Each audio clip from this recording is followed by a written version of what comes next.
This is the Troll Patrol. Live. With Justin. Freakin. Welcome to the Troll Patrol. Live. It's a freaking Tuesday. Where Warlord is saying it is apparently Clown Car Day. Sir, I live in the United States. It is Clown Car Day every day. This country is nothing but one big clown car. Speaking of clown car, there was a Biden speech earlier today. I said I was going to carry it live, but it ended up being too early in the noon for me. Too early in the noon. Did you see what I did there? It was at noon today. Wasn't ready for it. RB, what's up? Warlord. All you fine people in the chat, weed. Don't mind if I do. I don't even know what your crown car bullshit is about. I see that it has a crown in the car. I don't know what any of this bullshit is about. It's another one of these stupid ass traditions that the British do, I assume. This is what we're talking about here. That's the crown car, not the clown car. Safaria, you subscribed. Thank you for the resub. I don't know what they're doing with the crown. I heard that the Queen is having mobility issues. That's besides the point. Let's have a look at the real Queen. Rest in peace, Vicky Ride or Die White. I swear this one. I saw this hours ago, and I'm still laughing over it. And the meme group that shared it out was like, she dead. Yes, she is indeed dead. Ginger, Amnestic, Sparkles. Oh, fuck. Vicky Ride or Die White.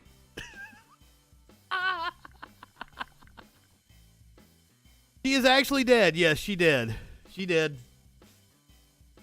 So, as of right now, what we believe happened was that they were in the wreck in the car. She shot herself before the wreck occurred. The convict got out and was like, please don't hurt me. I didn't shoot her. She did it to herself. They are still investigating. They had something like $29,000 in cash on him. She had sold her house. This whole thing is just fascinating. She sold her. I see how people get into this. He sounds guilty. I mean, I can understand her not wanting to go back or not wanting to go to the slammer since she spent her entire adult life treating people horribly in the slammer. Plus, she's a cop. They don't treat cops well inside. She was facing a multitude of charges. Holy fuck.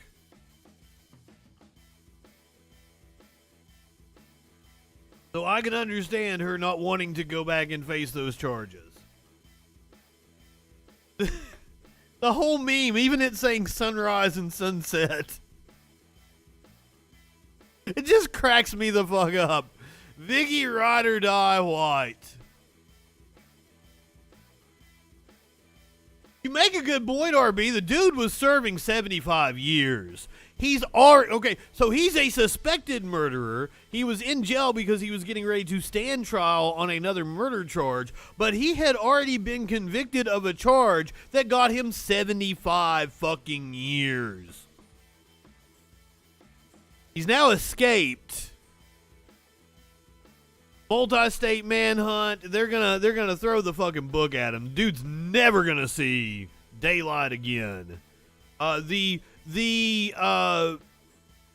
murder charge, however, could be a capital punishment case. He could end up receiving the death penalty on the murder charge that they were going to try him for.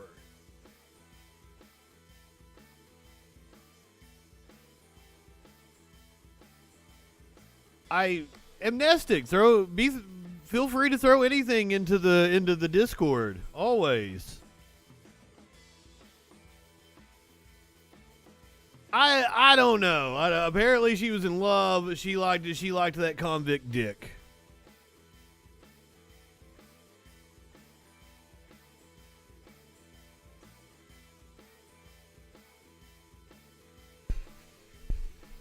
This is a local issue to me, actually. This happened just right down the road. About an hour from where I'm sitting right now. She saw the red flags and thought it was a carnival. By the way, somebody named Smite Makes Right followed me on Twitch. Thank you. Thank you for being a freaking follower. Smite Makes Right. Ah, shit. What are we talking about tonight? I can assure you, before we wrap up tonight, you're going to see the world's smallest horse. We got that on tap. Biden gave a speech earlier today. We're going to talk all about that. Of course, the right-wingers' heads are exploding over everything he said. Senator Rick Scott called on Joe Biden to resign. Joe Biden responded. Rick Scott responded, but went right back on Fox News after Biden's speech to respond to Joe Biden. Probably going to listen. I say probably. We're probably going to listen to the 5 talk about Biden's speech. I don't know. I might have had enough of Fox News by the time we get around to it. Shit. We're going to talk about the Supreme Court and abortion, of course. Particularly talking about protesting in front of justices' homes. Now, apparently, the right wing is all up in arms over people protesting in front of justices' homes. However, we have a Supreme Court ruling about this issue. And perhaps we might want to look at, I know this court doesn't respect precedent. We do indeed have a ruling on this issue, and it might surprise you. And it actually dealt with protests at the homes of abortion providers. Wow. Also, you might have noticed the election graphics. It is Tuesday. It is an election day. Got 2 primaries we're going to be taking a look at. Nebraska and West Virginia.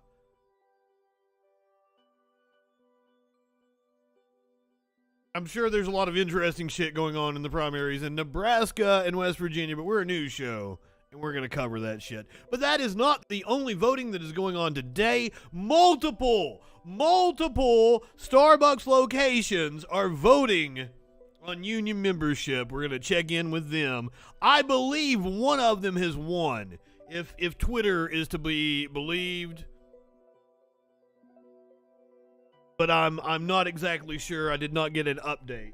My arm is being weird here. Not for those of you listening to the audio, not my actual arm, my microphone arm. God damn. Plus so much more tonight on the show. Let's start off with the primary in Nebraska.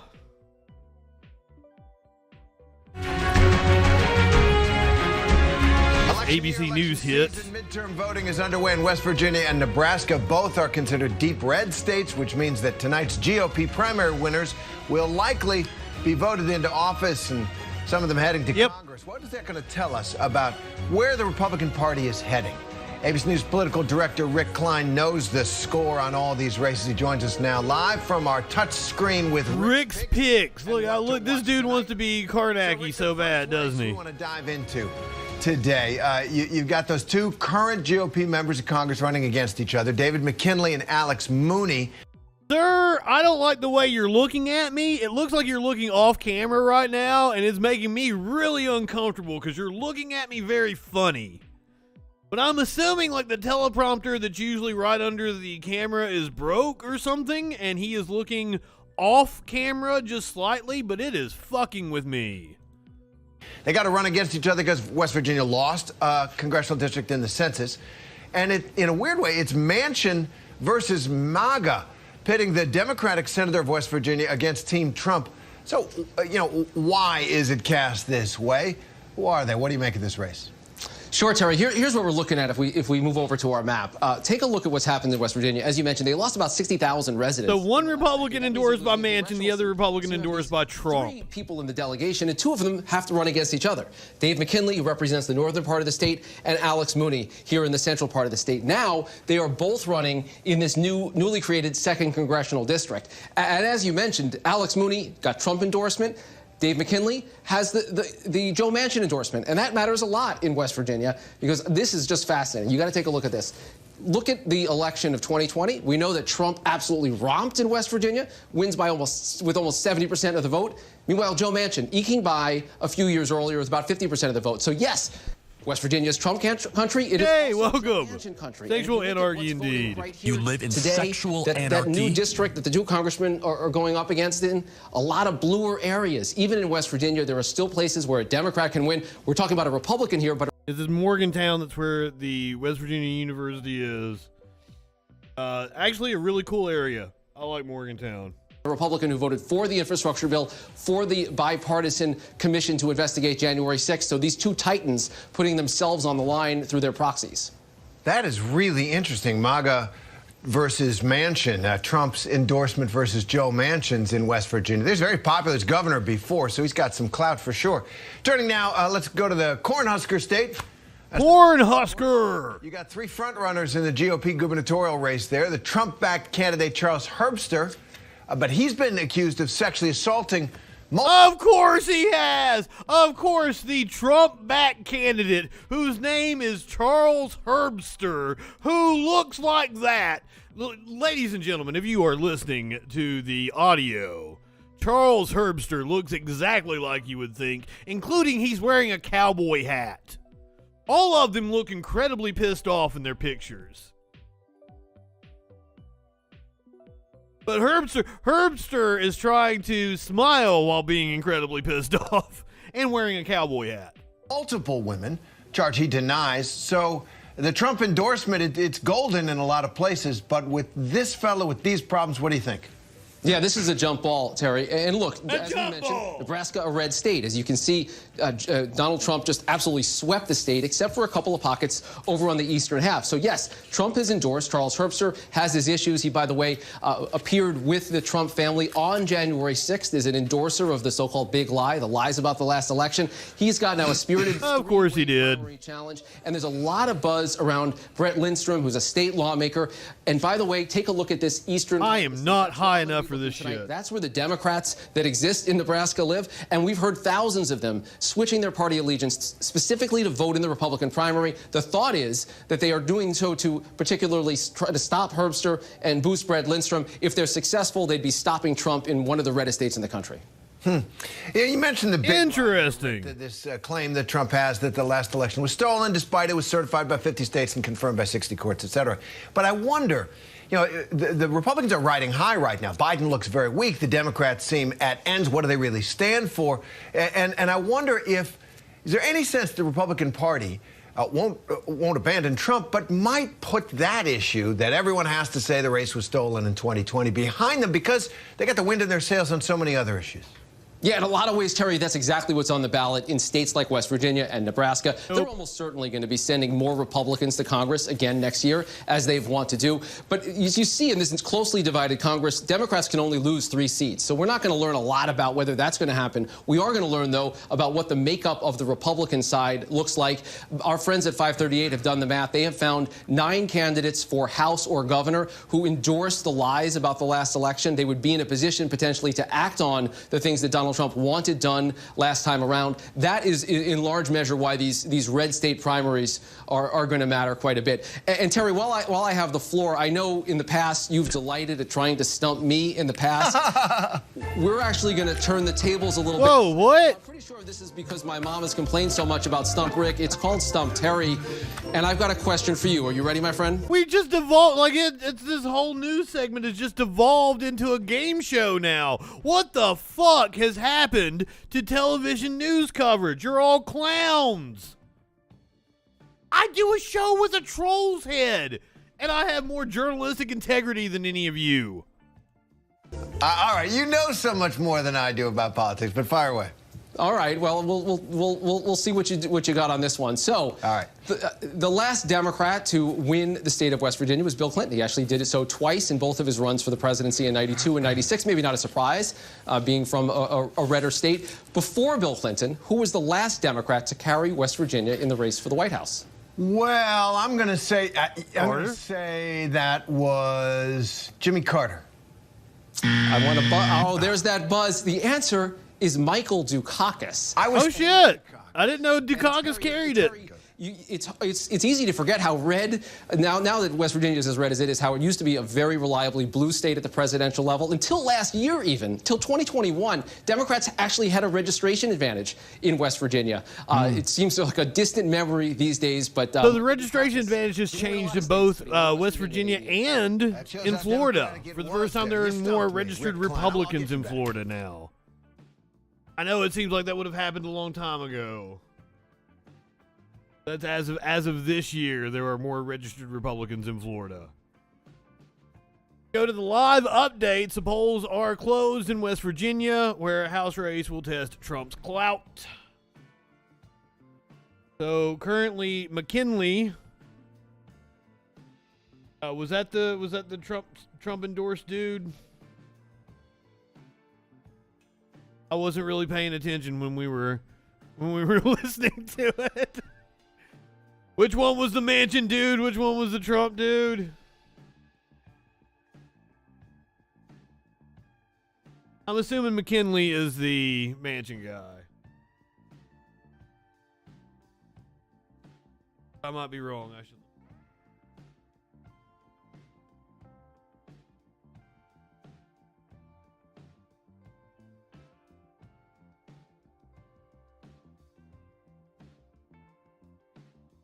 Just watched a piece.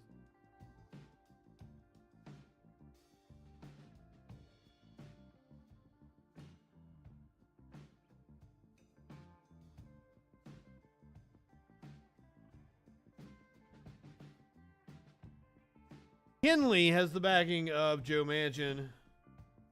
Mooney is the one with Trump's endorsement. Currently, McKinley is up right now.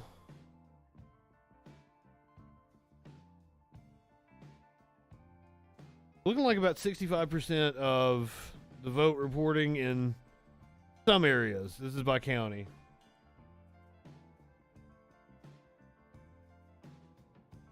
Contested on the Democratic side in West Virginia.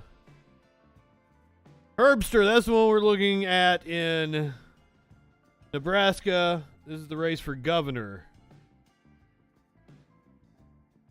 Fucking Fortenberry. Oh God, that dude's like what? That's the dude that assaulted a journalist, I do believe, and I think he has sexual assault claims against him. Ah, shit. We will check back in with election results in just a little bit, but as I said, not the only votes going on today. Starbucks workers are also voting to organize in several different locales. Employees in Santa Cruz could make history on Wednesday. That day, the National Labor Relations Board will tally the workers' votes on whether to form unions at 2 of the coffee chain stores in the city. Those employees are angling for the first unionized Starbucks outlets in the state. 2 different stores in Santa Cruz are holding union votes today. Store has 31 employees. Be the first Starbucks outlets unionized in California, but that may not be the last. Employees in a third store in Santa Cruz due to receive their ballots this week. Starbucks Workers United is leading the Santa Cruz union efforts. Those are, like, there's something like 6 or 7 different locales voting on unions. Sorry, I thought this was talking about all of them. Santa Cruz, where 2 Starbucks stores. Fantastic. Not fantastic is Nancy Pelosi's dumbass take on the Republican Party. I believe this was from yesterday, where she's speaking at apparently a bougie bunch of people fucking kind of event and said some stupid ass shit like Nancy Pelosi is often wont to do. I mean, the fossil fuel industry, they weigh in so significantly. I mean, how could it be that nobody on the Senate side cares? Bernie's fault. Yes, Bernie's fault. Keep that in mind. We ploop. Keep that in mind that it's Bernie's fault as we move along in our stories, because that's going to become relevant here in a second. And the Senate cares about climate. Some of them do, and they talk about it. When it comes to the votes, it just isn't there.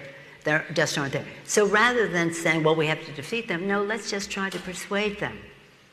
No, we've got to beat you. You're one of the people standing in our way. Back to where you were, where you cared about a woman's right to choose, and you cared about the environment, and all.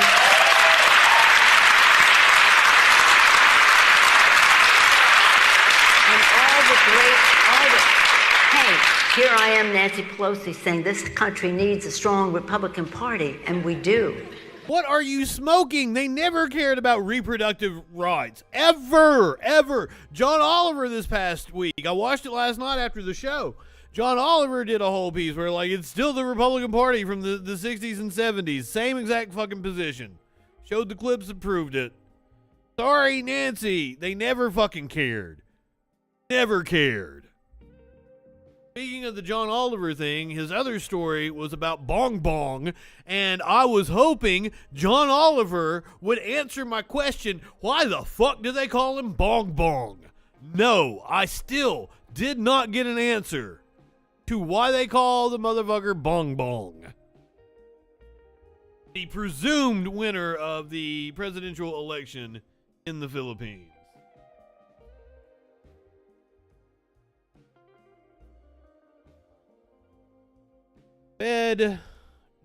Treasury Secretary Janet Yellen testified in front of the Senate Banking, Housing, and Urban Affairs Committee today. Her talking to the senator from Ohio, Sherrod Brown. Thank you, Mr. Chairman. Madam Secretary, welcome. I want to talk I'm sorry. things that also can affect our economy. Senator Brown left. The ability to have Actually, control Senator over Bob one's Menendez. health has real-world economic consequences. According to the Institute for Women's Policy Research, current state-level abortion restrictions already cost the United States about $105 billion annually due to reduced earning levels, increased job turnover, and time off for women. So, Secretary Yellen, if the draft of the court's majority holding in Roe versus Wade is the actual decision, what impact will the loss of abortion access mean economically for women? Well, I believe that eliminating the right of women to make decisions about when and whether to have. First of all, don't let me even get started about how egregious and how sickening it is that you're talking up here the impact of taking away a woman's autonomy from her. Jesus fucking Christ. People are tone deaf. I don't Have children would have very damaging effects on the economy and would set women back decades. Who gives a shit what effect it has on the economy? To reproductive health care, including abortion, helped lead to increased labor force participation. It enabled many women to finish school. That increased their earning potential. It allowed women to plan and balance their families and careers. And research also shows that... I mean, that she is bringing it back to that. You know, the reasons why a woman would want to terminate a pregnancy, not because, like, they hate children and want to murder babies like Republicans make it out to be, but because that they're just not prepared for it. They've got too much on their plate. It was an accident that they got pregnant to begin with. All of the statistics show that women that have abortions go on to have children at the same rates as women in the normal population. It's like a fourth of women have had abortions. Women have abortions after they've had multiple children. They're like, I can't handle another one, and have an abortion. But like, none of this shit should even be a factor. It's not. Nobody should have to justify that to some crusty old white fuck. It had a favorable impact on the well-being and earnings of children. There are many research studies that have been done over the years looking at the economic impacts of access or lack thereof to abortion, and it makes clear that denying women access to abortion increase their odds of living in poverty or need for public assistance. For half of the population of America, eliminating a right that has existed for half a century, particularly for low-income and minority women who have already shouldered much of the burden from the COVID pandemic, would be a disaster. It would be a disaster, but I mean, like, I don't like the framing of it. But I get where they're coming from, because one of the arguments in the opinion, the draft opinion that was leaked by the Supreme Court, was that we lack a domestic supply of infants. The horrifying implication of Judge Alito's most alarming footnote, domestic supply of infants, is exactly what the framers of the 14th Amendment intended to abolish. One of the most arresting lines in Justice Samuel Alito's 98-page draft opinion reversing Roe v. Wade is a footnote that didn't really surface until the weekend. A throwaway footnote on page 38 of the draft cites data from the CDC showing that in 2002, nearly 1 million women were seeking to adopt children, whereas the domestic supply of infants relinquished at birth or within the first month of life and available to be adopted has become virtually non-existent. In response to the outrage and some misinformation, the conservative legal industrial complex went to great lengths to downplay it as a trivial footnote in a draft opinion, that Alito was citing the CDC and not himself, and that the note appears in a roundup of people are saying type arguments against abortion. CFC Hearts, welcome. Thank you for being a freaking follower. The footnote reflects something profoundly wrong with the new ethos of care arguments advanced by Republicans who want to emphasize compassion instead of cruelty after the Dobbs fallout. Footnote 46, quantifying the supply-demand mismatch of babies, follows directly on another footnote in the opinion, approvingly citing the logic, quote-unquote, raised at oral arguments in December by Justice Amy Coney Barrett, who mused that there is no meaningful hardship in conscripting women to remain pregnant and deliver babies in 2022 because safe haven laws allow them to drop those unwanted babies off at the fire station for other parents to adopt. That was the impetus for the skit on Saturday Night Live during the Weekend Update, where Kate McKinnon was playing Amy Coney Barrett, and she's like, do your 9 months and drop it off. The supply chain is limiting the import of fresh babies. God damn. Second, only to the creeping chatter of state birth control bans, the speedy pivot to celebrating forced birth and adoption is chilling. It's chilling not just because it discounts the extraordinary emotional and financial costs of childbirth and the increased medical risks of forced childbirth. It's chilling because it lifts us out of a discussion about privacy and bodily autonomy and into a regime in which babies are a commodity and pregnant people are vessels in which to incubate them. If this sounds like a familiar, albeit noxious, economic concept, it's because it is.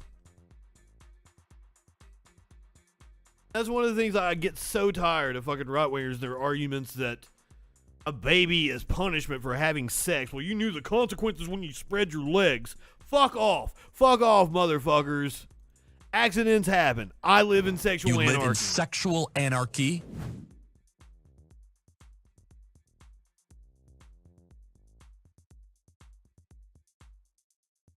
Then again, the people I sleep with nowadays aren't usually the... I'm getting kind of old is what I'm saying. You know, somebody brought out Bernie Sanders. Weird that, you know, Bernie Sanders has been on the forefront of issues like this. Still out there fighting harder than any other fucking Democrat. Sanders says Democrats must end filibuster to protect abortion access. Senate leaders prepare a vote on Democrats' bill to protect abortion rights on the federal level.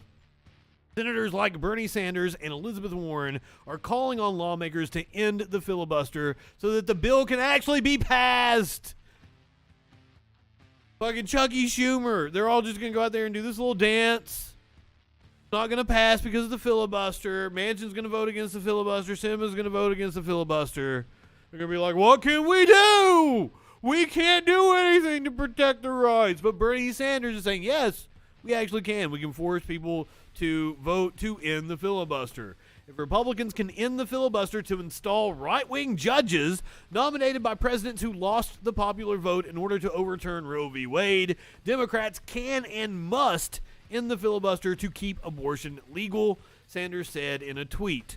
Shortly after Donald Trump took office in 2017, Republicans took advantage of their slim majority to change the Senate rules in order to allow right-wing Supreme Court nominee Neil Gorsuch to be confirmed with a simple majority vote of 51 votes. The move capped off 10 months of obstruction by the GOP, led by then Majority Leader Senator Mitch McConnell, to block President Barack Obama's Supreme Court nominee, Merrick Garland.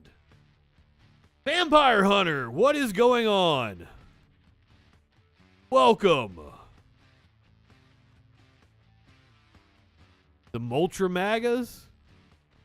I'm not exactly sure what you're talking about.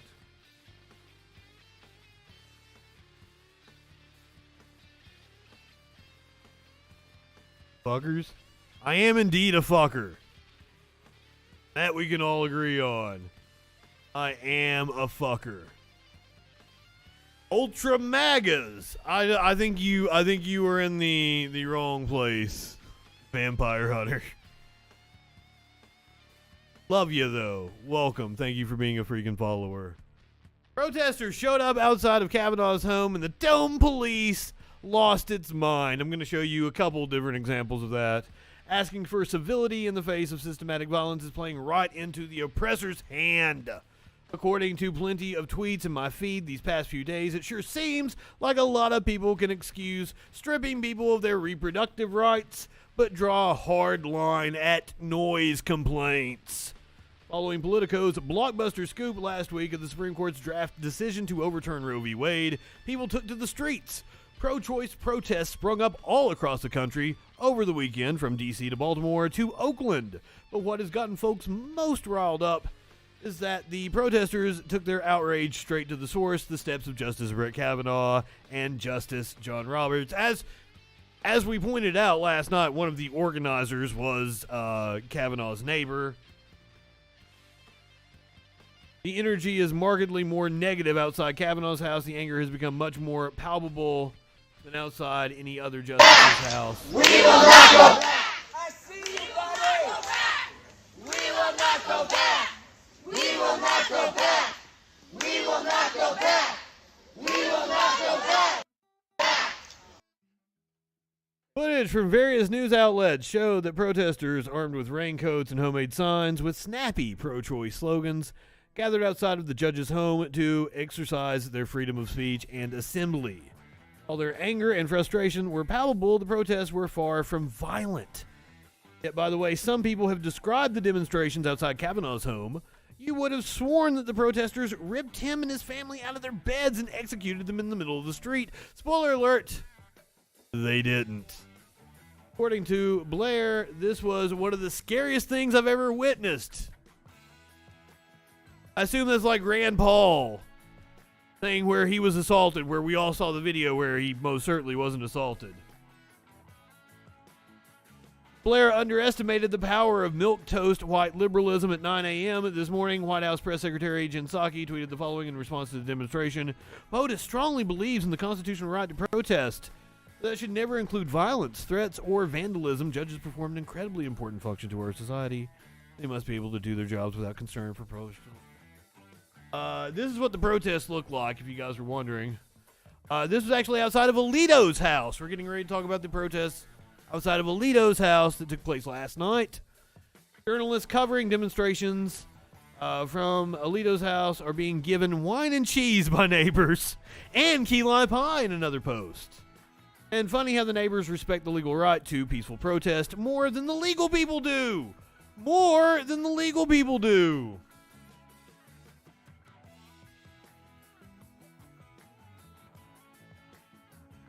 Fox News is now claiming that Judge Alito has gone into hiding. It is in Chevy Chase, Maryland. That's where they're protesting at, Safaria. Fox News hosts and Republican lawmakers are pushing a baseless rumor that Justice Alito has gone into hiding for his safety. Baseless rumor that Justice Samuel Alito was moved to an undisclosed location appears to trace back to a guest on Fox News. Republican lawmakers are running with it anyway. The rumor appears to have started with Georgetown University lecturer Ilana Shapiro, who started making the claim last week amid coverage of the Supreme Court leak that appeared to show the court was prepared to overturn Roe v. Wade. On a D.C. radio show, Shapiro said he heard a rumor that Justice Alito and his family have been taken to an undisclosed location, according to the Washington Post. He then repeated the claims to Fox News, telling the network, "I've heard that Justice Alito has been taken to an undisclosed location with his family." Shapiro on Monday told Politico that he followed up with that he was unsure if the rumor was true. "I don't have any non-public sources," Shapiro told the outlet. "I forgot whether I saw the rumor on Twitter or somebody told me. I don't know."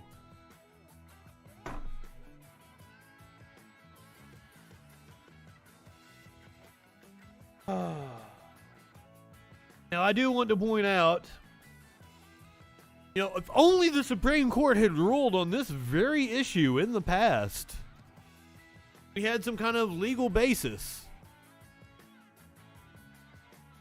In the 90s, the Supreme Court held that protesting outside of the homes of abortion clinic employees is protected by the First Amendment.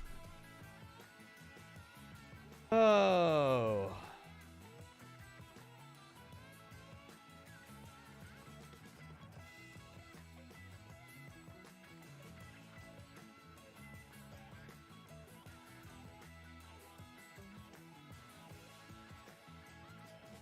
Whoever with the intent of interfering with, obstructing, or impeding the administration of justice, or with the intent of influencing any judge, juror, witness, or court official in the discharge of his duty, pickets or parades in or near a building. Now this is the one. Might actually have some bearing.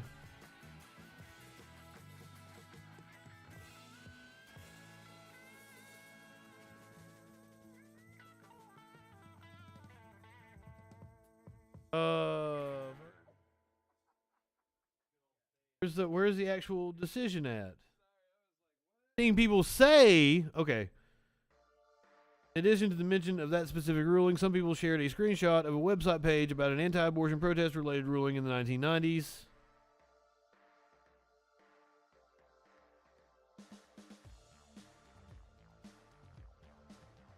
From a piece titled "Abortion Protests in Buffer Zones," the assessment, which was attributed to David L. Hudson Jr., First Amendment scholar, first reference Madsen versus Women's Health Center.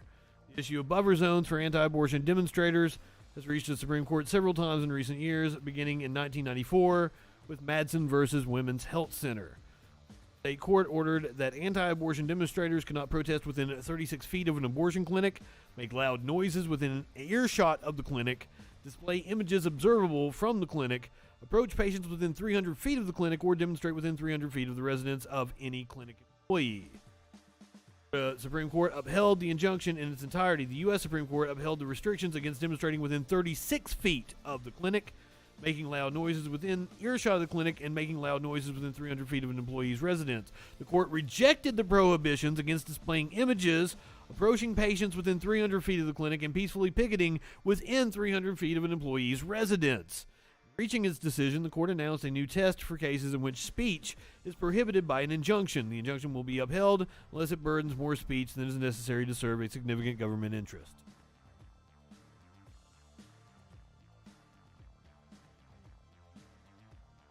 Chucky Schumer, who usually doesn't have the right opinion on things, actually, made a very salient point earlier today when asked about protests in front of judges' homes. Are you comfortable with the protests that we saw outside the homes of Supreme Court justices over the weekend? If protests are peaceful, yes. My house there's protests 3-4 times a week outside my house. That's the American way to peacefully protest is okay. And that's my wife, sorry. Maybe there's a Wow. But so as long as they are peaceful, that's okay with me. Yes. There you go, Chucky Schumer. That is the correct answer. The protests that we saw outside the homes of Supreme Court justices over the weekend? Sir, I still think you should retire. You go and enjoy your elder years.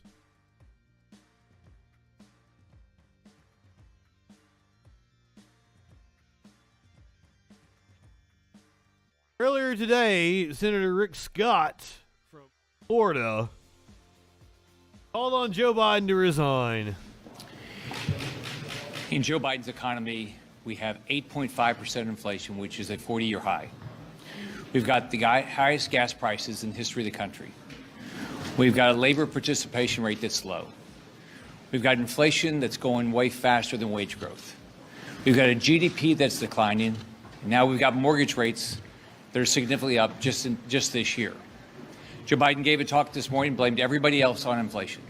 He took no responsibility and has no plan. I think what all Floridians know is this president has no ability to deal with inflation. In the private sector, when you have a CEO that doesn't have the ability to deal with something, they resign. They go on and do something else. Joe Biden ought to do the exact same thing, and that's the only way we're ever going to get inflation under control in this country. Leader McConnell. Would you like to hear Joe Biden's response to being asked to resign? I would.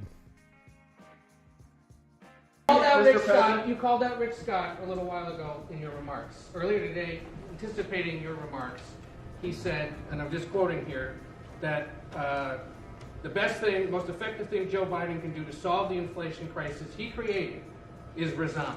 The senator added later, Joe Biden is unwell, he's unfit for office, he's incoherent, incapacitated, and confused. These are his words. Offering you a chance to respond. I think the man is a problem. Can I ask you a question? He just kind of blew it off.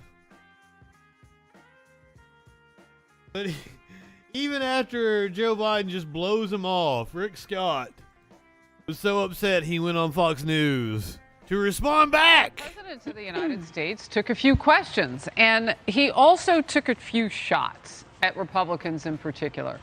But he started out by promising to tell America what he was going to do. The reporter went down all the things that Rick Scott said about Joe Biden, that he was unfit for office, he was unwell, blah, blah, blah, blah, blah. But then she frames it as Biden took shots at Rick Scott. Like, seriously. I keep forgetting her name. I'm sorry I forget your name, lady. What is her name? Fucking Fox News don't even care enough to put it in the description or anywhere, or give her a lower third. Come on. to do about inflation. And so Let's talk in about chat. it. What's her Let's name? talk about it with a man that he kept focusing on. By the way, the president says he's from Wisconsin. We all know it is Florida Senator Rick Scott, member of the Commerce, Homeland Security, and Armed Services Committees. Senator, thank you very, very much for joining us, being the first place you talked to after hearing the president call your name several times and saying that your vision, your plan, your Rescue for America plan is now basically what they're hinging all their hopes on. They're fundraising off of It's rather stupid. where you say every American should pay tax, even the 50% or so who don't. What do you say when you hear Democrats like the president say, yeah, that won't win, we got him now? I'm paraphrasing, but that's what they're doing. Well, first off, if he was supposed to talk. He is wanting to raise taxes on the poorest people. What? The bottom 50% that don't pay federal income tax are part of what they call progressive taxes, where tax rates go up the more money you make. We've nerfed that at the top, and the ultra rich don't pay anything. I will agree that the people in the middle are getting shafted. The people that make like fucking 70 grand to like 300, 400 grand a year, they are shouldering most of the tax burden because they're not rich enough to get out of paying it. They're not poor enough to qualify for the subsidies. And that's Fox News' fucking audience. Talk about inflation, right? And he took no responsibility. And he has no plan. Let's look at the Biden. Borg, what's up? We have 8.5% inflation. We've got the highest gas prices ever. We've got low labor. I don't like to talk about people's appearance, but this dude is an ugly, ugly man. This is what hate does to you. Like fucking like this Skeletor looking motherfucker right here. Seriously. That lighting does nothing for you. It makes you look even worse. This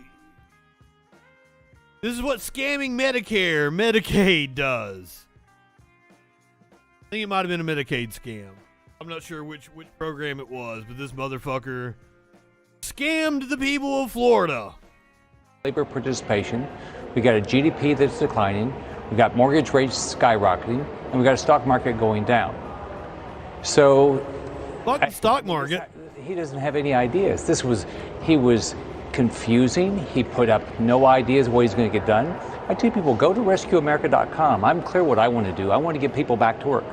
Let's look at the contrast. When I was governor, we added 1.7 million jobs. We balanced the budget. Let's look at the contrast. Since you bring it up, let's get the meat and potatoes of Biden's speech. I got a nice little like 2 or 3 minute clip that's, you know, the crux of what he was talking about. Americans have a choice right now between two paths, reflecting two very different sets of values. My plan attacks inflation and grows the economy by lowering costs for working families, giving workers well-deserved raises, reducing the deficit by historic levels, and making big corporations and the very wealthiest Americans pay their fair share. The other path is the ultra MAGA plan put forward by congressional Republicans to raise taxes. The ultra MAGA plan. Do you think we're stupid? You think we're fools? Yes. On working families, lower the income of American workers, threaten sacred programs Americans count on like Social Security, Medicare, and Medicaid, and give break after break to big corporations and billionaires, just like they did the last time they were in power, when their top priority was the reckless $2 trillion tax cut, majority of that going to the very wealthiest Americans, which ballooned the deficit and not a penny of it was paid for. Look, I know you got to be frustrated. I know. I can taste it. Why he can taste it? No, Joe, don't get up there and say that you can taste anything, sir. You live in sexual anarchy? And nobody wants to see that. Up there and say you can taste anything, you already get accused of licking children. I forgot what I was going to say now, just because you He completely threw me off with like, I can taste it. I think I Can Taste It was the name of a book.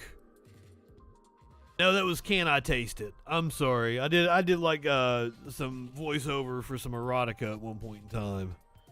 Ain't no fucking debt forgiveness. You think this motherfucker gonna talk about debt forgiveness? This is by gridlock in Congress. By the time it takes to get anything done. Believe me, I understand the frustration. But the fact is, congressional Republicans, not all of them, but the mega Republicans. Yes, all of them. Yes, all of them. All Republicans. Stop saying this bullshit. Why are you Democrats so fucking dumb? Yes, all Republicans. All Republicans vote in lockstep against you. Don't say it's not all Republicans. Oh, I'm a fucking dumbass. That's what you are, Joe Biden. God damn. It's all Republicans and some Democrats. Merkin is correct. But you know who won the pony? Which they've done everything they can to slow down. That will hand power over to them and enact so they can enact their extreme agenda. Look at their agenda. We'll put up on a webpage somewhere. I think I can do this. Well, you need to do something. It's in writing. We need a government focused on what families actually need. Yes. You can do two things with a stroke of a pen that would possibly fend off the Republican challenge to your congressional majority this fall. Two things. That's exactly what Americans need. Legalize weed on the federal level so that all the people who are invested into weed businesses can actually do business with banks. Sponge people's records for nonviolent drug possession. Let a whole bunch of people out of fucking jail. And then forgive student debt. And you will animate the people that you need to come vote for you this fall. I don't know. It couldn't be more simple. Two things you can do right now. So I urge all Americans to think about the path. I urge you to do those two things. More beyond what I laid forward. But then think about the Republicans in Congress are actually proposing. Which path is right for you and for your family and, quite frankly, for America? Let's build on the extraordinary process and progress we've made instead of tearing it down. Let's focus on what matters. This really matters to average Americans. So that was what Biden actually said. I agree with his rhetoric. We cut taxes and fees 100 times, all right? I didn't raise everybody's taxes. Joe Biden did. You cut taxes on your friends. He's taken the deficit. When he took office, we had less than $1 trillion worth of debt when he took office in the Senate. We now have $30 trillion worth of debt. This idea that he's reducing the deficit is a complete lie. He did. He's reduced the amount of deficit per year, but his plan is to take the deficit up every year. By the time in 10 years, we'll have $45 trillion worth of debt. The party of voodoo economics just did some voodoo fucking math there. Dude is lowering the deficit every year, but his ultimate plan is to raise the deficit. Holy shit. What the fuck are you... Like, Fox News viewers have to be fucking stupid, because what you're saying doesn't even make any fucking sense. Oh, interesting. I mean, and think about Medicare. Here's a guy... Interesting, she says. ...on the campaign trail. He said, Joe Biden is on the Senate floor saying he wants to cut Medicare and Social Security. I say, let's fix it. But we're not even talking about it. I said in my plan, we ought to have a report from Congress. What are you going to do to fix Medicare and Social Security? So your idea... Biden just signed a bill. Your idea of fixing Medicare and Social Security is to privatize it. Yeah, because Republicans don't give a shit about the national debt because you can look at a chart and see who's added all the fucking debt. It's Republicans. So there's some simple things to do to fix inflation. He's doing none of them. So, Senator, I just want to drill down on this point because... Oh, she broke out her glasses! Feasting off the part of your plan that says all Americans should pay some income tax to have skin in the game, even if a small amount. Currently, over half of Americans pay no income tax. That's from... And get a rebate! Plan. Senator McConnell has said that there's no way that will be part of the Republican Senate majority agenda. What is your response to the President of the United States, who points to you and says that this is now the way that Republicans are being represented with your plan? Is that true, or is it something different? You lead your party's GOP Senate fundraising. So is it the platform or not? Well, clearly it's this guy leads their Senate fundraising. Everybody will give me their ideas. We're going to continue to make changes. But here's my point with that. We have a low labor participation rate. We've got to get people back to work. When I became governor of Florida, we had 1 million homes in foreclosure. We had, I think, over 900,000 people on unemployment. I worked every day to get people a job. When you get people back to work, just like I watched my parents struggle with jobs when I was a kid, we lived in public housing, everybody's better off, and we participate as all part of this great experiment of America. That's exactly what I want to do. I want people to be back in the labor force. If you're able-bodied, we ought to all be back in here building the best economy ever again.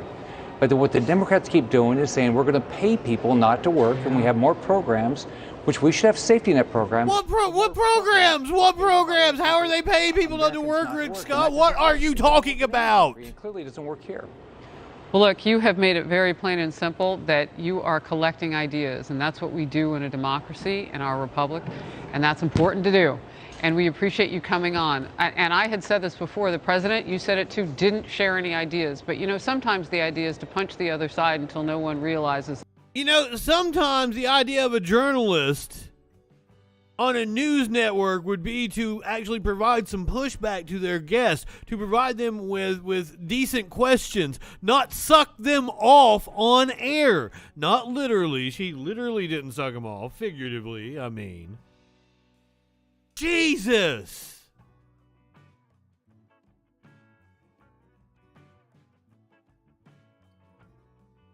You want some more Fox News? Let's do it. I am not high enough for this shit. I'm gonna have to pack another bowl. The 5 mock Joe Biden on his ultra MAGA attack. The person that was in here earlier, Vampire Hunter. I'm assuming that this is what they were referring to. They've been watching some Fox News. Talk about the ultra MAGA. In this country, do you take any responsibility for your policies? I think our policies help, not hurt. President Biden taking zero responsibility for record high inflation and actually claims he's helping Americans. Somebody at the White House forgot to tell Biden the facts, and the polls say otherwise. Americans are getting crushed by an avalanche of economic disasters. Gas prices just hit another record high today. More Americans are struggling to make ends meet, and parents can't even find baby formula. The president making it clear he has no plan to fix all the problems, and instead, he's blaming the usual suspects. There are two leading causes of inflation we're seeing today. The first cause of inflation is a once-in-a-century pandemic. A second cause, Mr. Putin's war in Ukraine. We saw in March that 60% of inflation that month was due to price increases at the pump. He's still not properly pinpointing the issue. Agenda the GOP hasn't even signed on to, while pushing a talking point the Washington Post has called a lie. Senator Rick Scott, Wisconsin, a member of the Senate Republican leadership, laid it all out. The ultra MAGA. Oh, that's what they were talking about. He did say he's from Wisconsin. Congressional Republicans to raise taxes on working families, lower the income of American workers. I never expected the ultra MAGA Republicans who seem to control the Republic. Biden was thinking of Scott Walker, not Rick Scott. To mix up. He was thinking of Scott Walker from Wisconsin instead of Rick Scott. He mixed up his Scots. Republican Party now. to have been able to control the Republican. Exactly. What the fuck does baby formula have to do with Listen the to what president? Dana has to say about ultra MAGA, but first let's listen to In a capitalist society. this whole phrase came to be. Is the president's phrase, and the president made those comments himself just last week, as you know. And I think what has struck him is how extreme some of the policies and proposals are that a certain wing of the Republican Party that is taking up too much. Republicans are batshit. Are for. So to him, adding a little ultra to it, give it a little extra pop. Is he giving it a little extra pop? I can't stand it because I feel like you're walking down this aisle. Well, is it like it's a whole industry built on bashing Biden, and Biden has done fucking nothing. That's the issue that we have with Biden, is that he has done fucking nothing. Oh, I thought she'd already left. I thought Jen Psaki's last week was last week. I thought what's her name had already taken over. And I'm sorry, I don't know her name. She seems pretty cool. The young black lady with the cool hair. I forget her name. I'm blanking on it right now. Her official last day is the 13th. Oh. The 13th Friday? Is this Friday the 13th? What? It is. Whoa. Karine Jean-Pierre. I think I said it right. I look forward to watching clips of her. She seems spunky. Jean-Pierre. Thank you, Merkin. I don't know. Jean-Pierre. I said it. Did I say it right the first time? Now I'm confused. You're gonna have me doing the whole Sam Cedar, Nomiki Konst thing going on. I used to know how to say her name until fucking Sam fucked it up. Now I'm not sure if I'm saying it right. The convenience store or the CVS and looking for something that would say Ultra MAGA, and it's gross to me. I can't stand it, and I can't get it out of my head. What product are you I want them to stop. And just because he comes out and says Ultra MAGA 20 times is not going to make inflation go away. They can also say Rick Scott 100,000 times. That guy is eating alone at the lunch table. Basically, there's nobody in the Republican Party that signed on to his plan. He does look like some kind of apparatus that would appear. Apparatus, is that the word? Apparition? It would appear if you said his name a set number of times. Rick Scott does indeed have that look. He can have his plan, and he has every right to try to push it. But by no means does the Ultra MAGA group actually support it. That's absurd. Also, they say that Rick Scott wants to raise taxes, and that's so extreme. They want to raise taxes. Why don't they jump on board the Rick Scott agenda? The choice versus a referendum. It's about who they're raising taxes on. Yes, we want to raise taxes on the rich people that are dodging taxes. Biden years of 2010 and 2014, where they lost seats. If it's a choice between Biden or Trump, that's what the team wants here. That's what the Biden team wants. But everybody is dealing with inflation every single day. It's a referendum on the president. That's what the midterms are about. They can try to make it a choice. It's going to be very difficult. Last thing, if I, as a communications person, was planning on having my boss go out and give a big speech about lowering gas prices, and I wake up in the morning and all the headlines are like, oh, AAA just said it's the record high gas prices. And you actually come out and you have built something as a new plan, and you give an entire speech that has nothing new in it. Then you have lost the confidence of the people who are turning to you, hoping that you will provide them some relief, and they know it is not coming. Greg Gutfeld. Why do you look so impish? This should be fun. What you're trying to say about Ultra MAGA is that it's a Trojan horse. Exactly what I'm trying to say. I was holding that in for so long. Oh, you should have jumped in. That's a good one. But no, so what's and then you have Senator Scott, right, responding, and Senator. That joke doesn't work. That joke doesn't work in any way.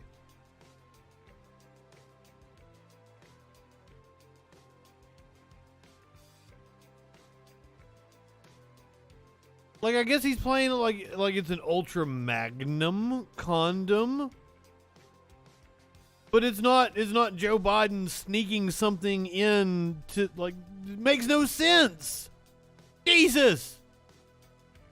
This dude's supposed to be a comedian, I think. Senator Scott, this is like really harsh. It's even harsh by my standards. He said that Biden is incapacitated, incoherent, he's unwell, he's unfit, he's confused, he's incapable. Those are all the words Rick Scott used. And it's like somebody threw a can of paint on Biden and nobody's helping him wipe it off. It's like there's no responses to that. Biden just responded and said Rick Scott's not well. But it's like nobody is bothering to defend him because all of those things could be argued persuasively. And I'm with you about this MAGA phrase. I think it shows how little game they have, that no one's picking it up and they're just laughing at it. It's definitely not Let's Go Brandon, which was genius because of its subterfuge. And also, I mean, it's not visual like Crooked Harry. Crooked Harry? Crooked Harry. Genius. Genius. It's like a loser who chooses their own nickname and nobody's picking it up. The problem with Joe is that Joe actually looks great in his suit. When he puts on the bomber jacket and the aviator glasses, he looks like the head of the airplane flight crew who's gotten mistaken as the pilot.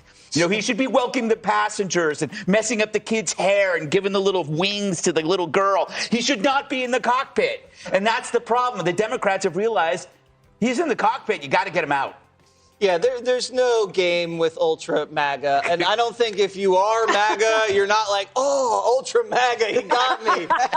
Janine, how do you think this is going to play? I don't think it's going to play at all. And what I want to know is, I mean, he says his... Okay, they're acting like this is some new, like, branding exercise or something. It's like they're printing out fucking merchandise with Ultra MAGA on it, and I think it's just something he one-off said in a speech. And you guys did a fucking almost 10-minute segment on just some one-off thing he said in a speech. Policies have helped more than they've hurt. I mean, where's the disinformation board when you really need it? I mean, you know, nothing that he says is true. And this Ultra MAGA plan, I mean, besides the fact that Ultra is supposed to, like... Is that who that is? Is it Trey Gowdy? Next to Judge Janine? You really hate Ultra MAGA. You know, but I spoke to several senators, and they said nobody signed on to Rick Scott's plan. Nobody. And that means nobody. Girl, like, hey, I have suggested to some of my streamer friends that we should open a right-wing website and sell right-wing merchandise, and because they're all just selling shirts that say the same thing. And yeah, we should make a shirt that says I'm an Ultra MAGA, and they'll fucking buy it because they're stupid. You could totally be in on this. I thought like we could do something where like we're giving the money to worthy causes each month or something. And we're just like, all as a community, we're designing these T-shirts and we're getting stupid Republicans to buy it. I think it's something we should do. It's a junior senator from Florida. Who cares? So Joe Dustin Biden makes a good point. What the fuck else are they going to talk about if they're not talking about this for 10 minutes? About Biden is he says we're going to plan to reduce the prescription drug prices. You are? We'll do it. You've got the House, you've got the Senate, you've got the Oval. When are you going to do this stuff? All he can do is he's just sharpening the rhetoric toward the Republicans, and everybody says, but gas still costs now $4 or $5, depending upon where you live. Nothing's changed. Did you see anything different in the speech today, besides the sharp partisan attacks? Well, we're getting into political season. Right. We're heavy. Oh, no, that's Harold Ford. I do think this Ultra MAGA thing, your views around the table are all respectable and understandable, but I think it could be something that sticks. If you look at what happened in Ohio, J.D. Vance wins the primary. More than 2/3 of the Republicans voted against J.D. Vance. Kind of shocking. Rick Scott, he's the head of the Republican Senate Campaign Committee. He's a junior senator, but he's been tasked with, and Dana and I both know that role. That is a role that is important to Republicans winning back the Senate this go round. If he has a plan that differs from Mitch McConnell, if there were a Democrat that had a different plan than Biden, we would be talking about it negatively, rightly so, and I'd be criticizing it. This guy has a different plan than Mitch McConnell, who I think is as effective a minority leader and arguably a majority leader as we've seen. Look, we need to be honest. The pandemic and the war have increased fuel and energy prices. I would have respected the president's message even more, been more credible if he said, look, we're going to increase energy production here at home. Oil and natural gas production have to be up tier as we think about how That's not really his deal. Address these challenges and eventually get to a... I watched a very illuminating video on it. It was about how, like, it was the fracking boom of the mid-2000s, which increased the U.S. domestic oil supply. And it was because they were, like, it favored the independent oil producers because it cost less money to get a fracking rig going than it did an oil rig. So, like, there were a lot of people that were riding this wave. And then when the pandemic hit and the day gas price went down fucking to zero, like, it scared everybody fucking off. And that's why there's not people investing in fracking, because they were taking a loss because they thought it was going to be profitable long term, and then that catastrophic event hit them, and they're like, whoa, we're out of this now.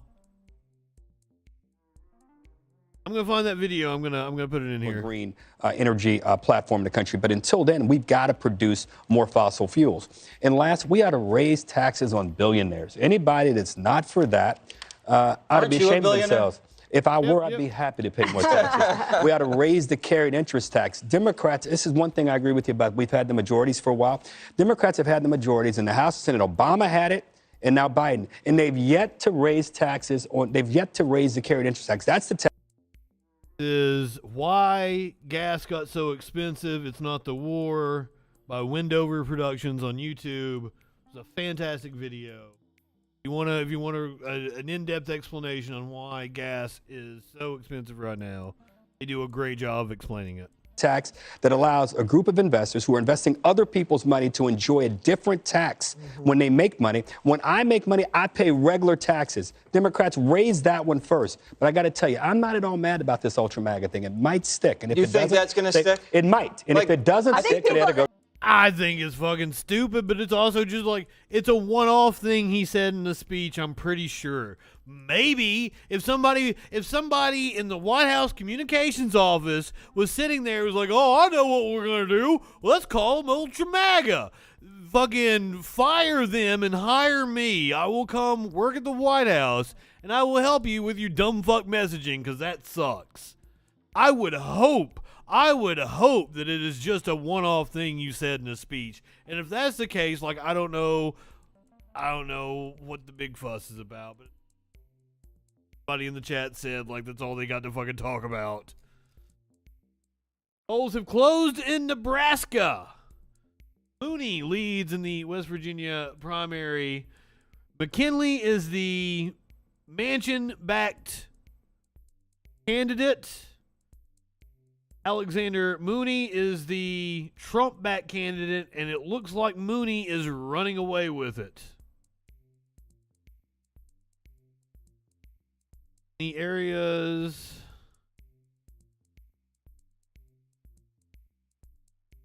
where McKinley got his highest vote tallies, it looks like a lot of the vote is in.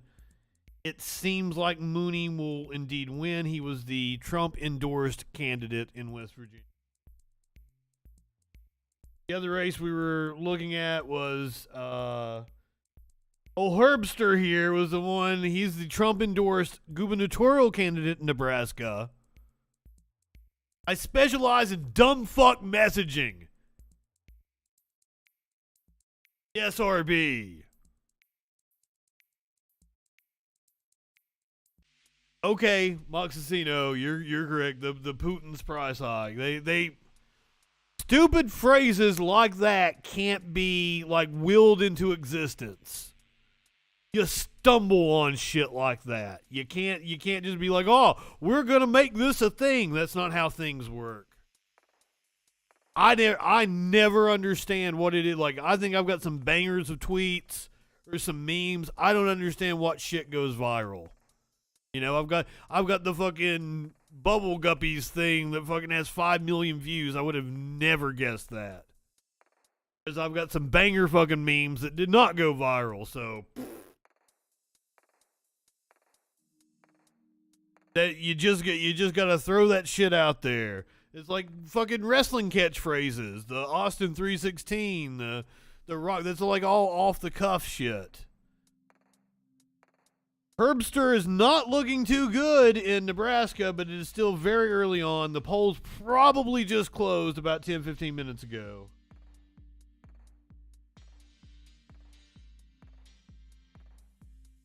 Some of the more populated areas have 5% of the vote reported. Check back in on the primary races going on, because we are a news show. Till then, let's hear about how the Democrats are the party of death. It sounds so cool. Now, I want to point out the thing that cracked me up. This is one of those Benny Johnson videos, and his content's never that fucking good. Like, Trump looks like he's being, like, Weekend at Bernie's propped up here. Like, the motherfucker looks like he's already died. But apparently the Democrats are the party of death. The party of crime, the party of chaos, and the party of death. They are. Whether you hate saying it or like saying it, they're the party of death. Oh, you love saying that shit. Law, order, and life. Oh, honey, you're the ones that wouldn't wear masks or get vaccinated and shit. Come on. Come on, motherfucker. You're the ones that are okay with fucking sending kids to die in war. Jesus Christ, you're okay with fucking polluting the rivers. Give me a break. What's up, sassy? You came just in time to see how the Democrats are the party of death, which sounds metal as fuck. And you know what else the Republicans are? They're the party Stupid. of the American dream. They really are. They're the party of the American dream, which is being taken away from you. If you want to make our country safer for violent criminals, vote for the radical Democrats. If you want to make it safer for your family, your children, and for law-abiding Americans, you must vote for Republicans. You must. Listen, in case you needed any further convincing, this weekend should be enough to show you that the Democrat Party is the party of death. The party of death, I think, is a very good moniker for them because the What were the events this past weekend that would prove to us that the Democrats are the party of death? What are you talking about, Benny Johnson? Democrat Party, in the modern sense, is absolutely the continuation of leftism that we've seen through the last 20th century, the last 100 years, the bloodiest 100 years in human history. The leftists who loved Stalin, the leftists who loved Mao Zedong, the leftists who loved Adolf Hitler. That's right. Go ahead and check the Time magazine cover of Adolf Hitler getting Man of the Year. Ladies and gentlemen, they are always for dehumanization. You may recall that the Democrat Party was the party of slavery. The Democrat Party was the party of the Jim Crow South. Dehumanization for power, political power. And it doesn't matter if the life is born or unborn. You see, they are always acting out in order to get those who are inconvenient to their narratives, inconvenient to their power structures, out of the way. And it doesn't matter by what means they go about it. They don't care. And so that's why everybody should be shocked, appalled, and disgusted, but not surprised at the left's. Well, also, like, this is a flimsy fucking argument since, you know, I don't believe them calling Hitler the person of the year was, like, glowing. Like, it's not, like, it's the person with the most impact in the world is not exactly, you know, that they're the great person of the year, Benny. Antics this weekend. In this weekend, I don't know. I've never read that issue of Time magazine. Gathered around the houses of Supreme Court justices. Many of these justices have children. Amy Coney Barrett's a good example of somebody who has little kids. They're young. They're under the age of 10 years old. What does that have to do with anything? Little children. His house, along with Justice John Roberts' house, was surrounded this weekend by protesters who were drawing hangers on the ground and were chanting. These sick individuals wish to intimidate Supreme Court justices, but they should not get away with it because it's illegal. Yes. The article proclaiming him as Person of the Year in 1938 Called him the greatest threatening force that the democratic world has ever seen. Hitler became, in 1938, the greatest threatening force that the democratic, freedom-loving world faces today. Benny Johnson makes it sound like Time was like extolling the virtues of Hitler. What a fucking idiot. Legal to do this. There are multiple federal and state codes about intimidating justices and intimidating where they work and where they live. It's not right. I was just looking it up to make sure like it wasn't I wouldn't have thought that he would have been famous enough to be Person of the Year before, like, you know, came to lead the Third Reich. Like, I was just making sure that, like, wasn't for something he did, you know, being imprisoned. Like, I didn't think that his stint in prison made national headlines at the time, but maybe. No, Time magazine most certainly called out Hitler. Just wanted to put that out there. These people should be arrested. They are not following the law, but they continue. Nothing sacred for these people, not even the doorways of a church. The left also stormed into mass across the country, stormed into churches, behaved in hedonistic and absolutely sick, demonic. I do not know what he's referring to. You guys, me, we're some of the most up on the news people. I don't know of any churches anybody stormed over the weekend. Displays in front of churches, smashing little fetuses against the ground. It's sick. They were, of course, defended by Jen Psaki, defended by Joe Biden, defended by Nancy Pelosi, who call themselves Catholics, and who should be excommunicated for defending the party of death and pushing for more infanticide, something that, of course, any Christian or decent person would not do. Not in this. Oh, yes. No Christian or Republican would ever do anything to hurt children. I want to make certain that you guys are aware that no Christian and no Republican would ever hurt a child.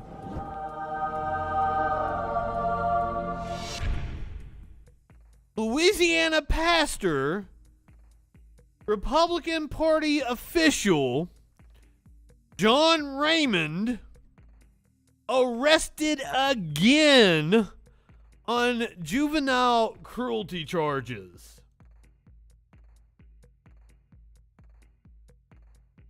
You guys caught that, right? Do you want me to read that headline again? I can't fucking close this.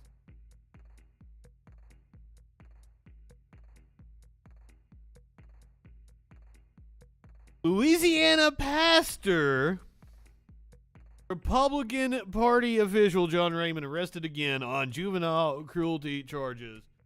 Louisiana pastor and headmaster of a Christian school who is also a member of the state Republican Party governing board.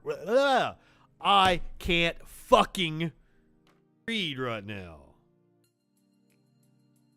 Louisiana pastor and headmaster of a Christian school who was also a member of the state Republican Party governing board has been arrested for a second time on juvenile cruelty charges. John Raymond, 60, pastor of New Horizon Church in Sidell and founder of Lakeside Christian Academy, is an elected member of the Louisiana Republican Party State Central Committee.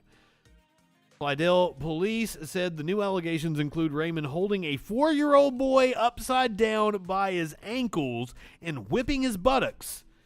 And in a separate incident, covering the same child's mouth and nose with his hand to stop a tantrum. In a press release, police said witnesses reported Raymond's actions prevented the child from breathing to the point of him going limp. The witness, a staff member, said the child was out of it and lethargic and unable to stand. Lakeside Christian Academy principal Buffy Singletary told USA Today Network Tuesday morning that Raymond has taken a leave of absence from the school.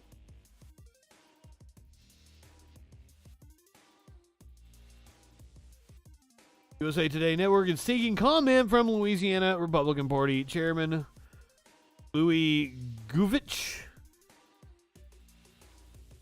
Apparently, Raymond was released on a $7,500 bond.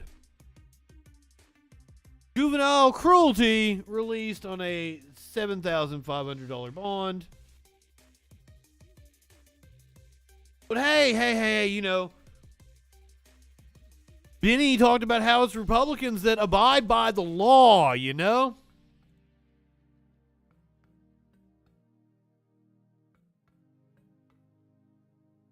Congressman Tom Reed has finally resigned from Congress 1 year after a sexual misconduct allegation. Representative Tom Reed, a Republican from New York, announced that he will resign from Congress more than 1 year after a former lobbyist accused him of sexual misconduct. You live in sexual anarchy?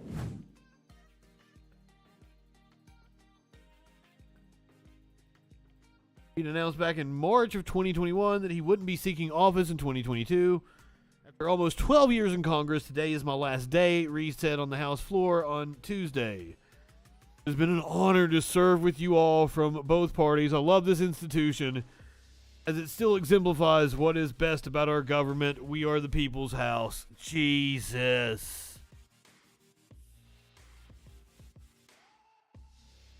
Nicolette Davis, 29, told the Washington Post in a report published in March of 2021 that Reed was drunk when the incident allegedly happened in a Minneapolis bar in 2017. In a statement to news outlets, Reed said, "I hear her voice and will not dismiss her.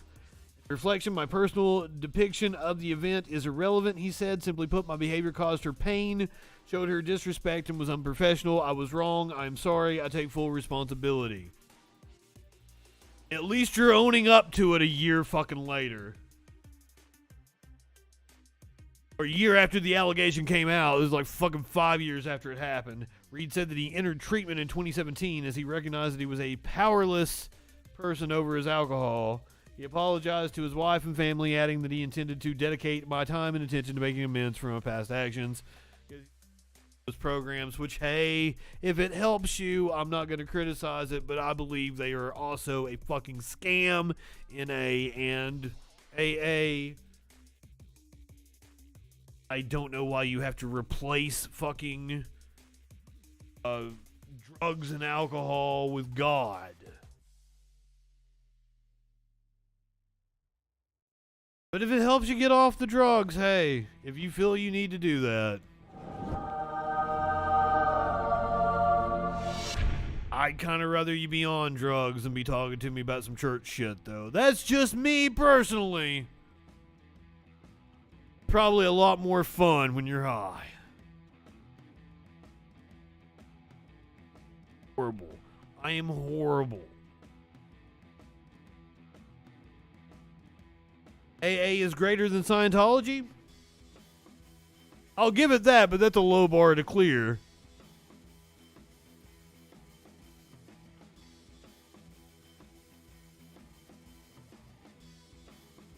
Let's see if this article is any fun. I hope we're gonna get some fun out of this. This is from the Daily Wire. It's time for conservatives to retire these 4 euphemisms. So I am interested in the 4 euphemisms. Time for them to retire. Conservatives often discuss how the left warps language to suit their own objectives, especially when attempting to advance their sex-driven secular religion. What a statement! I've got to close out the Candace Owens ad here. What a statement, guys. Conservatives often discuss how the left warps language to suit their own objectives, especially when attempting to advance their sex-driven secular religion. Has anyone ever in a million years warped language to put the phrase sex-driven secular religion together?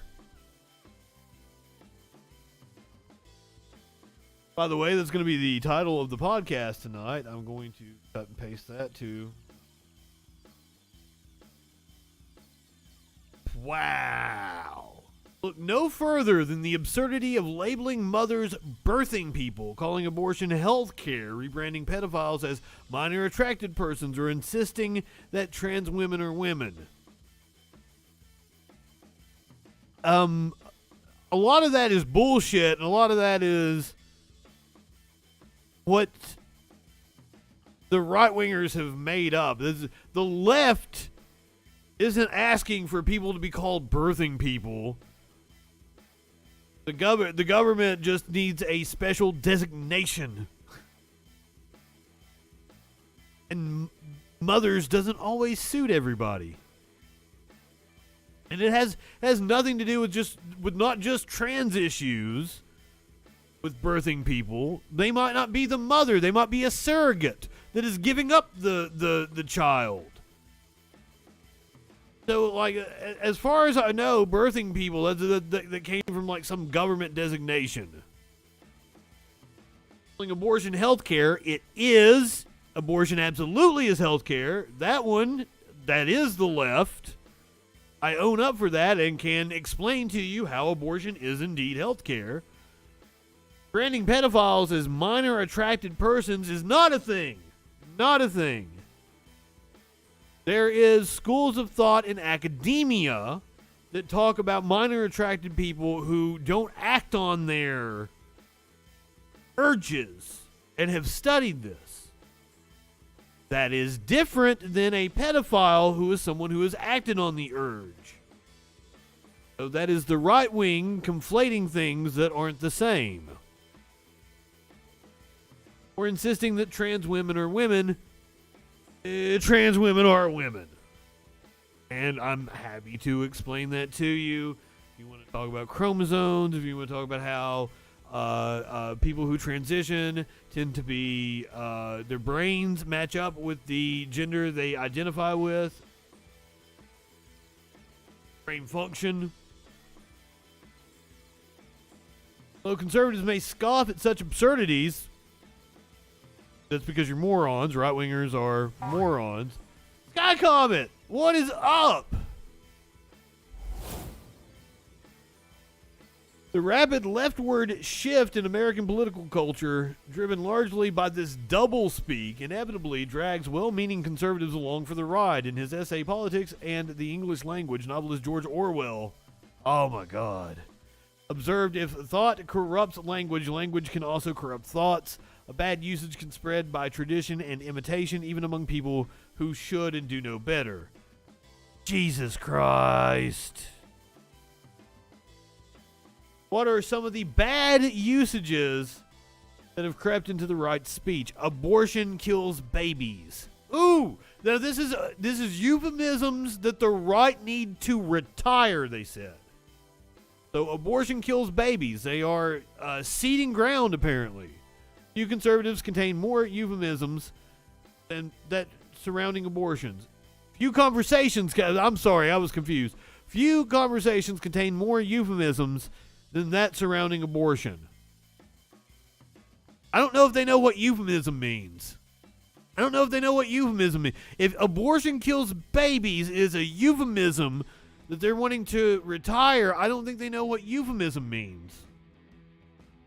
That abortion kills babies is not a euphemism. God damn, the Daily Wire is dumb. A mild or indirect word or expression substituted for one considered to be too harsh or blunt when referring to something unpleasant or embarrassing.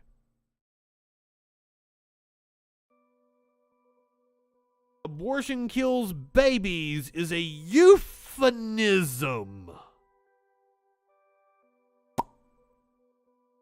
Okay.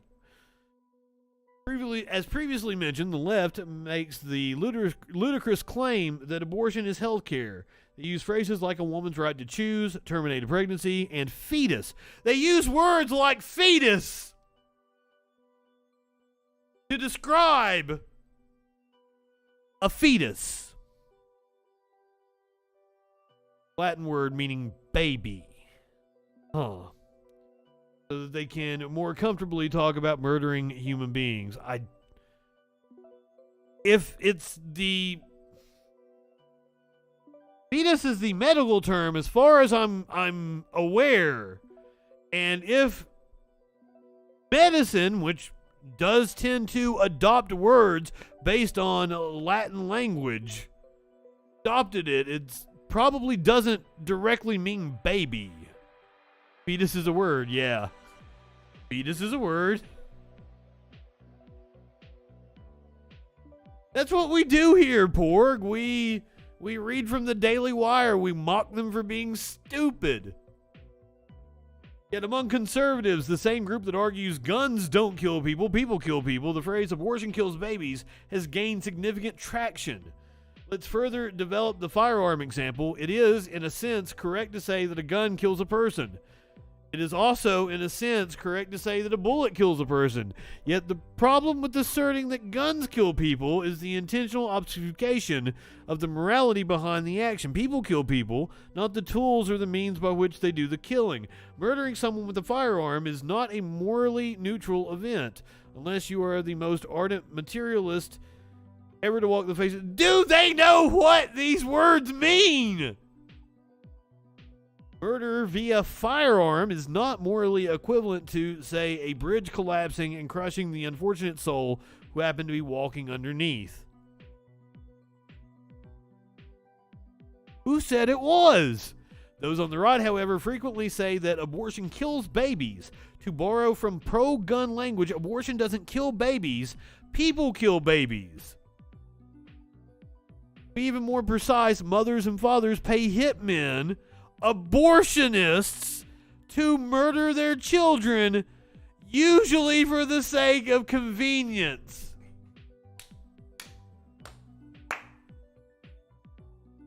Remember, the first phrase of this was how the left warps language to suit their own objectives. And the entire fucking article has been Ben Zesloft doing exactly that. Wild. Biological man. The left's transgender craze is awash with contradictions. Don't believe it is. If you would properly represent your opponent's argument, still man it, then it wouldn't be awash with contradictions. The problem is that you are attacking a straw man.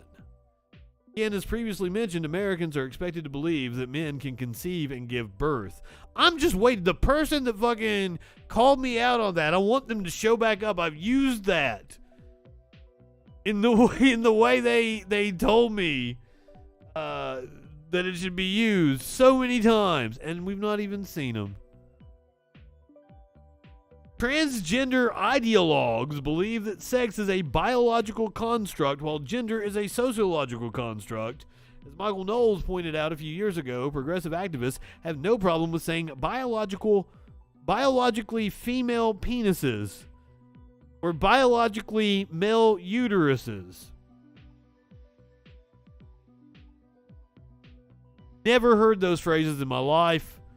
It's girl dick, dude. We talk about girl dick. Girl dick is cute. Yet conservatives' osmotic adoption of the term biological man or biological woman gives ground to LGBTQ ideology by acknowledging that one can be a man in some way other than biological.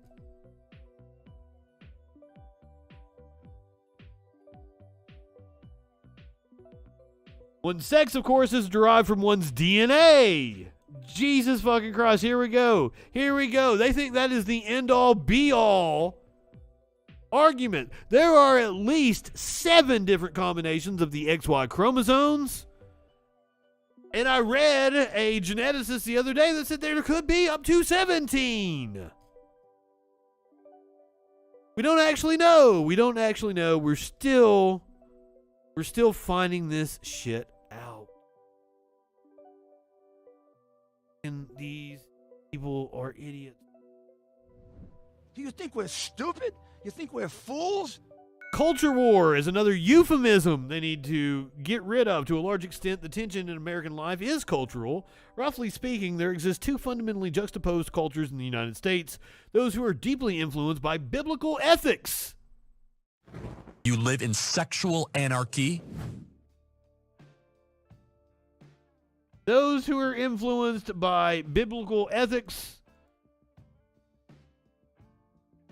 like Louisiana pastor and Republican Party official John Raymond, who was arrested again on juvenile cruelty charges. So the most peaceful places on earth are the non-religious countries. Just throwing that out there. And lead lives with at least some mind toward a personal, just God in those who are increasingly non-religious and driven by secular ideology.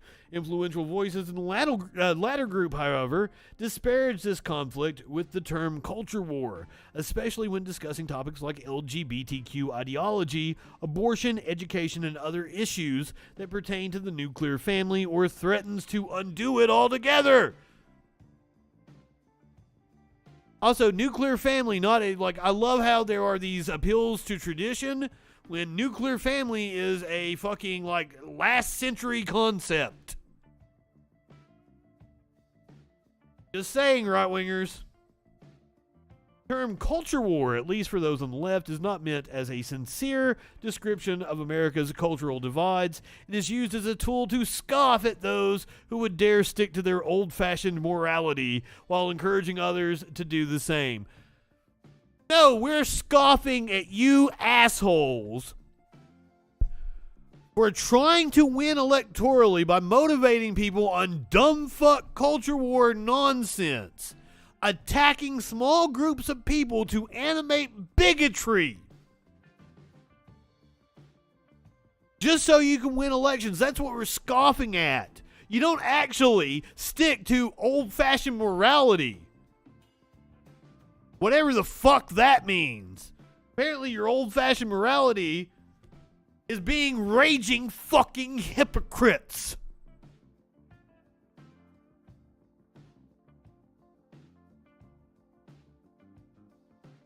I promise you, the smallest horse in the world is coming up. But first, I want to talk about a couple of things that are going on here that not necessarily politics related. I guess the right-wingers would call this part of the left-wing culture war. Oh shit, Sky Comet Goddess. Thank you for the bit. Actor James Cromwell glued himself to a Starbucks counter in an animal rights protest this afternoon. First of all, I would like to say I love animals, very fond of them. However, PETA is not a very savory organization.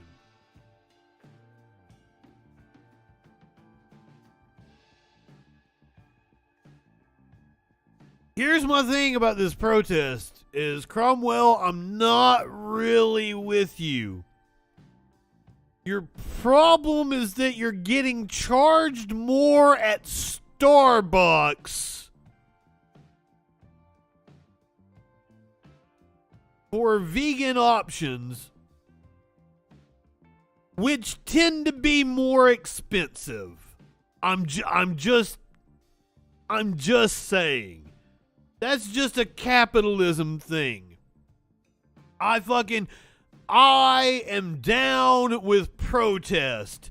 But, sir, there are exactly, Porg. That's what I was getting ready to say. You could have been in Chevy Chase, Maryland, protesting something far more pressing. Yes, Scrappy, unions. You could have been on the side of unions. You could have been protesting in favor of unions at a Starbucks. You're not being discriminated against because you're vegan. That's the way they're making it sound in the vegan upcharge. It's just a more expensive product.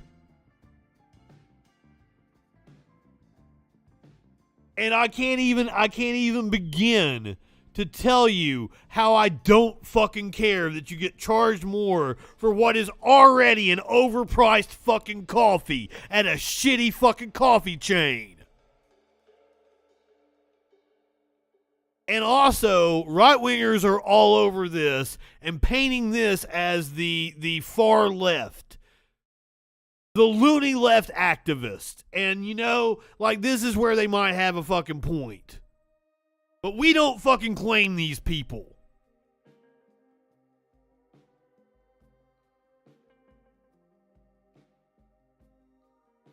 Dustin, excellent point. The almond and oat milk industries deserve the same federal government cash support as cow milk. That gets down to the source. Yes. You want to talk about the production of almonds? There's also, that's another thing, almond milk. Fucking shit. The amount of water it costs, or that it takes to produce almonds. That's a problem. This is the PETA video. Also, I want to like James Cromwell. He seems like an actor I would like. I tend to not like him when he pops up and shit. I think the thing that I've liked him the most in was like season 2 of American Horror Story when he was like a doctor in the asylum. Somebody's going to pop up and tell me that wasn't James Cromwell. I have a habit of that. It's like when I was in the car with Sparkles the other day. And I asked her what her favorite Bruce Willis movie was. She's like, oh, I can't think right now. And I was like, I bet it was Natural Born Killers because you would love that movie. She's like, I do love that movie, but that wasn't Bruce Willis.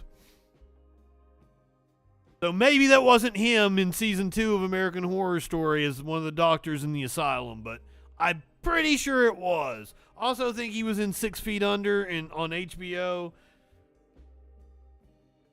Like every time he pops up, I don't care for him. And I don't care for his little stunt he pulled at the Starbucks today. All over the world, France, you give these things away. There's no charge for it. Here there's an exorbitant charge. Why when it's so important? There are numerous issues he could be protesting. To understand the violence. Other than this. There are numerous reasons why this is stupid. And he super glued himself. There's no reason for it except greed. Super glued himself to the counter. I love animals and PETA does really fucking stupid shit. I don't think they advocate for animals at all. I encourage you to watch the Penn and Teller's bullshit on PETA. Kevin Johnson got $60 million when he retired. That amounts to $75 million tacked on fees for plant milks paid by customers. Oh my God! You think he made that money from tacked on fees for plant-based products and not from exploiting his workers? Sir, you are dumb. Superglued himself to a life support patient for 9 months to advocate for abortion rights. I'm down with that. There could numerous things this motherfucker could have done that would have been way more productive than what he was doing. Fuck you, James Cromwell. I need a palate cleanser after that. That's why we get a look at the smallest horse in the world. I was gonna watch a news piece on the murder in the Bahamas, but I can't even do that right now. We got to move on to the horsey. It's the dodo, so it has some copyright music under it that I can't play. But you're getting to look at the smallest horse in the world. Oh, he can't chew things? Oh, poor baby. Hopefully he can now.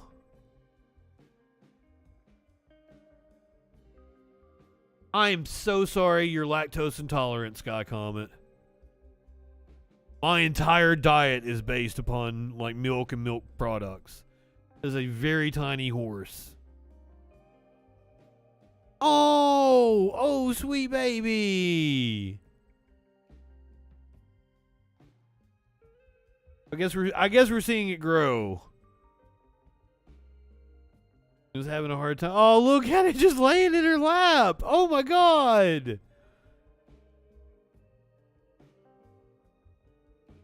There it goes.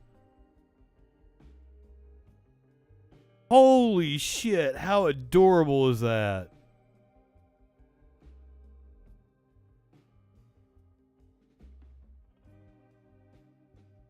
Okay, so yeah, as he grew, his jaw became aligned. So maybe he's able to eat horsey food. I don't know what horses eat. I hope he's feasting.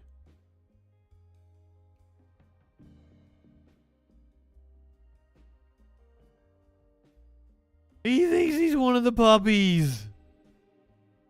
That's fucking cute.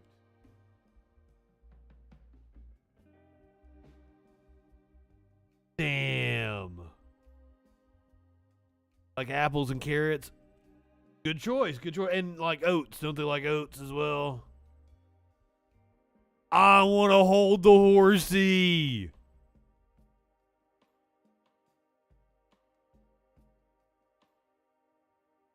Oh.